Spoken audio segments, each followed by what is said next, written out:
You want to find that drive and focus that has you locked in and on fire every single day? My book, The Mirror Motivation, will do it for you. I bought a copy for you. You take care of the shipping. The book is free. Click the link down there. I got you. DreAllDay.com. Opportunity is in front of you and you have met it because you are tuned into the show where you activate your discipline to show up day after day to do the work, your confidence to put yourself out there boldly and authentically, and the mental toughness that moves you to continue being disciplined and confident even when the success you have expected to achieve as a result of that showing up, of that putting yourself out there, has not yet occurred. And on top of all this, even more, the personal initiative to put all this into action, that go-getter energy that moves you to make things happen instead of waiting for things to happen. Putting all this together, you get the mindset, the method, the podcast, the philosophy, book known as Work on Your Game. My name is Dre Baldwin, also known as Dre All Day. Welcome to the show. Today's topic is learning to speak multiple languages within the language. I'm not talking about Chinese or French or Portuguese or English when I say multiple languages within a language. I mean that within any one of these languages, we could just use English as an example, since I'm an English speaking person and all you are as well. Understanding that, what I mean is understanding that people communicate in different ways. We all have different styles of communication, even though we are speaking technically the same language. And you must be at the right times and in the right places with the right people. You must be adaptable to getting your points across to people who may not have the same baseline lingo. They may not speak the same dialect of the language as what you are used to using. That's what I'm talking about when I say learn to speak multiple languages within the language. In other words, becoming a more adaptable person, being that person who can change your colors or change your spots based on who you're talking to in the moment. And I'll explain in detail because there are some caveats to that, but I'll explain exactly what I mean as we get into today's topic. So let's get right into it. Point number one, today's topic once again is learning to speak multiple languages within a language. This is a question for you. How wide of a range of people are you seeking to reach within in your life, in your business, in your career, in your brand? How many people are you trying to reach? Not even how many, but how wide of a range of people are you trying to reach? Do you have one specific audience group that you're speaking only to them all the time? Is there a wider range of people that you need to reach? Are there some people you need to talk to who may not speak the same language or same dialect as what you speak? Are you going to need to make some adjustments when you're talking to them versus when you're talking to person A, B, C, X, Y, and Z? See, if you're talking to the middle-aged white guy who wears a suit every day, lives in the suburbs with 2.5 kids and a dog, they probably speak a different language from the kid in the hood who's never owned a suit and is not sure how or if he will ever leave the hood. Do you have something for both? Do you have something for multiple audiences? Are you only talking to one? Is there an audience that you can completely ignore? Your main message, whatever that main message is, and to whomever your main audience is going to be, it should be directed at that target audience, directed at that target consumer, that dream customer, that avatar, if you will, that target market, whoever it is. Your main message needs to speak directly to them. But then, if you so choose, be prepared to adjust as needed for when you're speaking to the sub markets. If you have a sub market, maybe you're just going to go directly to that target market and not even concern yourself with the sub markets. This is all up to you. And if you are in marketing or building a brand or building a business, maybe you've already had these conversations internally with your people or had these conversations with yourself. If you haven't, you should be having them so that you understand who you're talking to.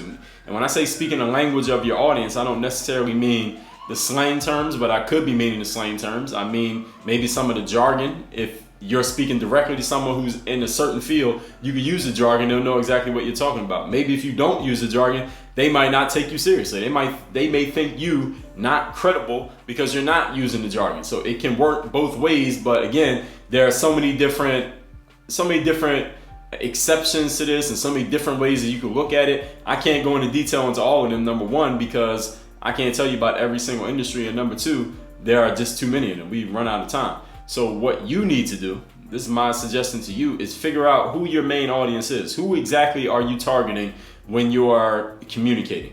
And your communication is both verbal and nonverbal. How you present yourself. What are your social media posts look like? How is the wording? How is the spelling? How are you dressed if you have pictures of yourself? What does your voice sound like if you're talking? How do your videos look if you're making video? understanding who your main audience is, who exactly you're targeting, and who you would want to draw to you based on your language, based on your communication. Make sure that your message is targeting that right person. And if the people that you're drawing to you are not those people, maybe you need to change, make some adjustments to how you are communicating. Just like we talked about yesterday's episode, if you don't like the story that has been written so far, the story can be your results. If you don't like the results you've been getting so far, maybe you need to write with a different instrument. Maybe you need to delete everything you've written so far. Maybe you need to understand that you can just reframe what you have. You can have the same thing, just reframe it, present it a different way, even though it's the exact same thing, and you're going to get different results. That actually works. If you try it a time or two, you'll start to see. Do you have something for every audience you're trying to reach? Are you trying to only reach one audience? You need a main message that's direct at your target, then be prepared to adjust as needed for your sub-markets. In sales, they call this being a chameleon. All right, one person comes in, you speak their language, next person speaks a different language, you got to be able to speak to them. You got to be able to meet people where they are, meet them on their level, meet them where they're at energy-wise, meet them where they're at, I guess we can say intellectually, knowledge-wise, how much they know about a particular industry, how much experience they have, what they're expecting of you. These are all things that you need to know ahead of time. This is the research that you do on the person or people with whom you're trying to communicate. You need to know this stuff before you get into communications with people. Before you start building your brand, or before you start writing your book, or before you go into a one-on-one meeting with someone, do your research and find out who you're talking to. Find out who you're communicating with so that you know what language you need to be speaking to best communicate with that individual. And the great thing about the world that we're in now, almost everyone who you're going to be interacting with, whether it's a group of people or one individual person, they told you everything you need to know about them. All you got to do is go friend them on Facebook or follow their Instagram or watch their videos or listen to their podcast. They're going to tell you everything you need to know about them. So there is no excuse for you to be miscommunicating with people with whom they've given you everything you need to know about how to communicate with them. That's a mistake that just shows you're not paying attention and you should not be taken seriously. Point number 2. Today's topic is learning to speak multiple languages within your language. Second point is the more languages you can speak fluently, the more places you can go, the more places you can be accepted, and the more ways and options you give yourself for getting your message across. Now, this could be a good thing for you, and maybe this is something you're not interested in. Maybe you know exactly who your target audience is or your target individual is, and that's all you're focused on. You don't need anything else. You don't need to expand or do anything else, and never will anything ever change. Probably, I would say that's probably not true. All right, there'll probably come a point where you need to change that language a little bit, because here's the thing, even if you are specific to one language that you're trying to speak to a specific individual, that audience may change. The audience is different now than it was 10 years ago. The audience will be different 10 years from now than it is today, even if it's the exact same audience. So you have to keep up on what they're thinking about, what their challenges are, how they want to be communicated with. These are all, and I know these can be, in the way that I'm speaking here today, I'm not giving you a specific industry or a specific type of person, because we're all in different spaces. But understand that these things change. These things can change under your feet even if you stay standing in the same spot. The more languages you can speak, meaning the more different types of people you can communicate with clearly, the more places you can go, the more places you can be accepted, the more people will actually listen to you, and the more ways you have getting your message across.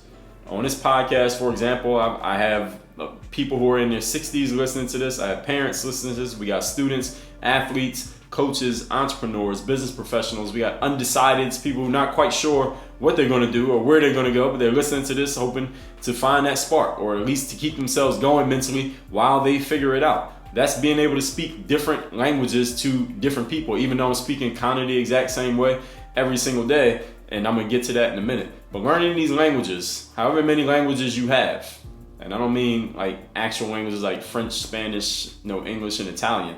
I mean being able to speak different dialects, being able to talk about different subjects, being able to touch on certain pieces of jargon, knowing certain pieces of news, having certain information, having certain experiences. All of this goes into your language. For example, if someone walked up to me and started talking about the finer points of running a pick and roll offense, I could talk to them about that. I can speak that language because I have the experience of playing basketball. If someone wanted to talk to me about writing books and self-publishing, I can talk that language because I have the experience of doing it. Or about podcasting, I have that experience. Or about traveling the world, I have that experience. I've been places. If someone want to talk to me about Philadelphia, I have that, or Miami, I have that. And there are certain places and things and experiences and industries in which I don't speak that language, so I might not be able to get so far with that individual, but I know some language tricks that can help me talk to those people. One of them is questions. I'll give you that one right there. You're talking to someone who speaks a language that you don't quite understand. Don't try to pretend that you know it when you don't, because they'll see right through you. But if you ask questions, then you can start to learn. If you know the language of question asking, and you know the language of listening, those two languages right there are universal. Because with the question asking language, you allow every human being to do what they love to do best, which is talk about themselves.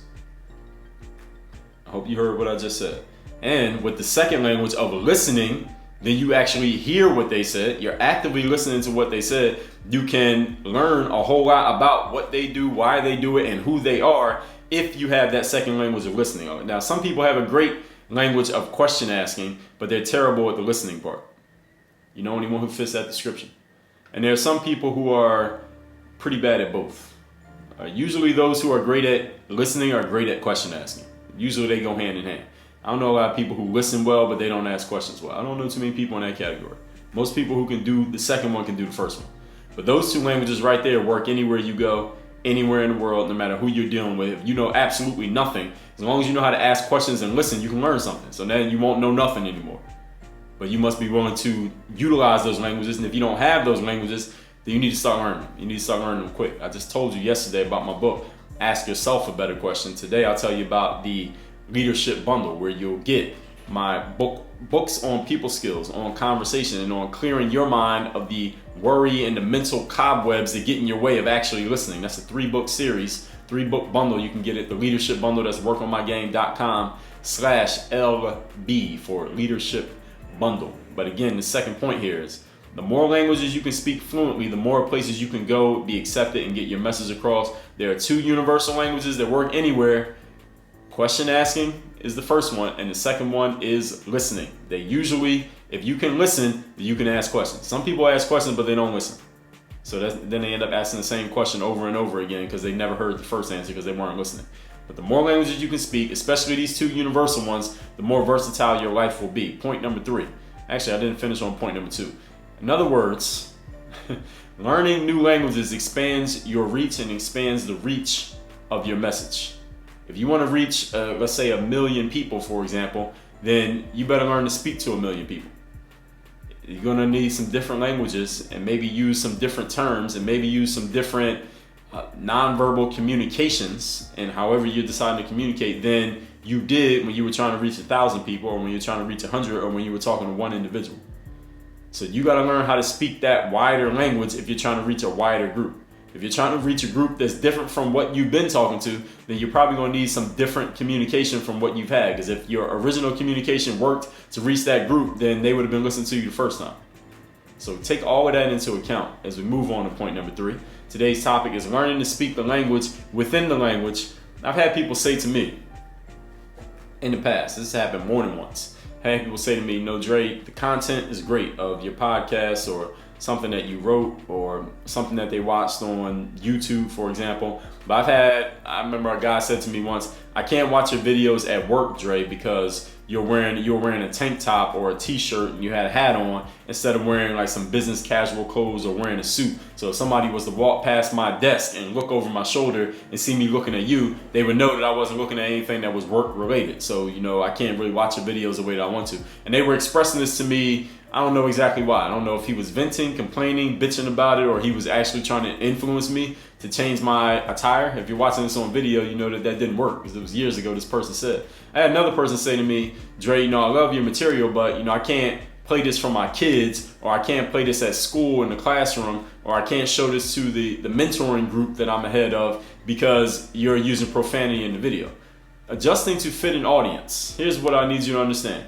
Because both of these people were telling me the exact same thing, is that they liked the material within my speech, if you will, but they didn't like the dialect that I was speaking. There were some words in that dialect that they just couldn't stomach me using, either because they didn't want the people in their groups to hear it, or they didn't like to hear it, or whatever it happens to be. Now, here's what you need to understand.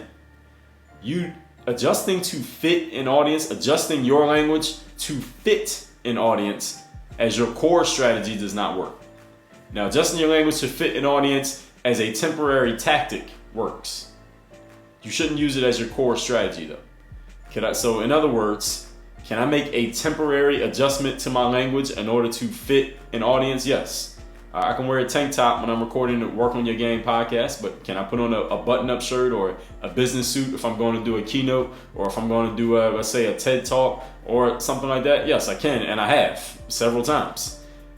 Can I not curse if I'm speaking on a certain stage where that's probably not going to be, that's not a thing that they want or will be frowned upon, or I don't see anyone else doing it, so I'm not going to try to break the mold and do it myself? Yes, and I have several times. But at the same time, when I'm speaking to my core audience, when I'm speaking to the people who are already bought in, not the people who bought in temporarily for this one speech or for this one TED Talk or for this one consultation or whatever it happens to be, when I'm speaking to the core audience, people who listen to this podcast, I'm giving you my normal language. I'm giving you my normal dialect. This is my normal form of communication, verbal and nonverbal. It's not the program for me to not curse. It's not the program for me to wear a suit, so I'm not doing it. That's not the program that I'm in. That's not the language that I choose to speak. I could choose to speak that language if I wanted to, and there would be some turnover in my audience if I did so. Some of you wouldn't relate to it anymore. Some of you wouldn't understand that language anymore if I changed it that way. And some of you may say, well, it doesn't matter. I'm in either way. Well, that's great, but not everybody would be. And that's fine too, because everything ain't for everybody. But you need to understand, you as the person who's doing the communicating, not the listener, but the one who's doing the speaking, the one who's doing the broadcasting, the writing, the publishing, whatever it happens to be. You need to know what your core language is. What language are you going to speak? To whom are you speaking? And are you okay with the fact that some people are not going to want to hear it because they just don't like that language? That's another thing you need to get. I talked about this in the episode about Donald Trump. He's willing to polarize people. He's willing to speak a certain language that he knows some people are not going to like, but he also knows a whole bunch of people are going to like. The challenge that many people have is that they don't want to piss anybody off. They don't want to make anybody mad. They don't want anybody not liking them. They don't want anyone going against them. They don't want to have anyone out there feeling anything negative towards them for any reason. So this is what most people do. They try to stay in the middle. Like, they try to be liked by everybody. They try to be accepted by everybody. They try to not do anything that anyone could possibly have a problem with. And it's possible. That can be done. That is attainable for any one of us to stay in the middle, not say anything that anyone would not possibly like, dress in a certain way that everyone would accept, never use any language that anyone could object to. That's possible for any of us to do that. And I would bet that there's a handful of people listening to this right now who probably do this already. You're succeeding at doing this, at not pissing anybody off, staying right in the middle, staying perfectly neutral. But here's the problem. Nobody gives a fuck about that person. I mean, your mom and your dad do, and your kids, and your significant others, and maybe a couple of your close friends. A couple of them, not all of them, but a couple of your close friends do care about you. But most people don't give a fuck about somebody who's not able to tap into their emotions. And you know what taps into people's emotions like very few other things? Is when they know they're part of a group that a whole bunch of other people have chosen to not be a part of, or can't get into even if they wanted to. We like that us versus them dynamic. All humans, we love it. Why we love it? Because it's exclusive. We're a group that these people out here, everyone who's not in this group, doesn't want to be in this group, or they can't be in this group, or they don't understand why we're in this group. And that's what we love about being in the group. That's the best thing about the group, is that everybody can't get in it, or that there's something about it that causes other people to not want to be in it, but we want to be in it for the exact same reason. Are you willing to polarize with your language? If you're not, listen, you can still have a good career or a good business and be fine and be nice and neutral and just toe the line your entire life and tiptoe through your business life in order to arrive safely at business death. You can do that, or branding death, or whatever you want to call it. But if you're willing to polarize, I guarantee that whoever's in, whatever number of people decide to be in, they will be in forever. As long as you stay consistent with whatever it is that caused them to polarize in the first place. And go back and listen to the Trump episode if you want to learn more about that. So can you make temporary adjustments to your language? Of course you can. Everyone does. We all make temporary adjustments to how we communicate based on the circumstance, based on the situation, based on the audience that we're talking to. But you need to know what your core communication is going to be. And don't adjust your core communication just because one person or 10 people or 1,000 people said that they don't like it. It's good that they don't like it, because the people who do like it, they're going to be in even further when they know that there are people who don't like it. So when someone tells you that they don't like your core language communication, you should make sure you let everybody who does like it, let them know that there are people who don't like it. Because that's going to make them say even more, I'm glad I do. I'm glad I'm in this, because now I know I'm part of something and not everybody is. And that's just our wiring as human beings that makes us even more, that embeds us even deeper into what we're into when we know that everybody else ain't in it. Anyone who can't hear me or listen to me, or they can't stomach the profanity, they can't take seeing this guy with a tank top and a hat on and the tattoos, they just don't need the material, and that's fine. I mean, they do need the material, but they don't, if you understand what I'm saying. Maybe they need it, but they don't want it. They just can't take it this way, and that's all right. It ain't for everybody. How many times have you heard me say that right here on this podcast? This show is not for everybody. It's not supposed to be for everybody. So maybe every now and then I'll sprinkle in a cuss word just to make sure the people who can't hear it stop listening. Because it ain't supposed to be for everybody. I'm not trying to appeal to everyone. And you shouldn't be trying to appeal to everyone either. But understand that there are times you can change your dialect, change your language as necessary, but your core language needs to be consistent, so the people who buy into you know what they're going to get every time they turn on that podcast app or that video, or they open that book, or they read that email. Let's recap today's topic, which is learn to speak multiple languages within the language. And I'm not talking French, Chinese, Portuguese, and English. I mean within any language that you speak, you got to be able to communicate with people in different ways, and just tactically in life. It doesn't have to be for building a brand or running a business or being an influencer or having a podcast. Just in life, there are times where you need to kind of change the way that you're talking based on who you're talking to, just to make sure your point gets across to that individual. Point number one, how wide of a range of people are you seeking to reach? And this could be overall in life, and this could also be situation by situation. You may be walking into a room with 30 people in there, and they're all possible investors in your business. You're trying to reach all of those people, then you better know some core language keys that every one of them speaks, and you better make sure you're using it. Otherwise, your message is going to go over their heads or under their heads, and you're not going to get the funding that you need for your business. So how wide of a range of people are you seeking to reach right now, today, and maybe overall in your business and in your life? Are you trying to reach the guy who wears a suit every day and lives in the suburbs, or the guy in the hood who never wears a suit and would never put one on? You got to know who you're talking to and have something for any audience that you're speaking to. Your main message needs to be directed at that target. You need to know who your main target audience is. Then be prepared to adjust as needed for any sub-markets or any unforeseen circumstances. In sales, we call this being a chameleon, changing your stripes, changing your colors based on who you're talking to, but you need to know who you're talking to. This is research that you need to be doing ahead of time before you get in front of a person. Point number two, the more languages you can speak fluently, the more places you can go, the more places you can be accepted, and the more ways in which you can get your message across. If you want to reach a whole lot of people, you're going to have to speak a different language than when you are only reaching a few people. And there are two languages that are universal that apply all the time. One of them is listening. Actually, the first one is asking questions. The second one is listening.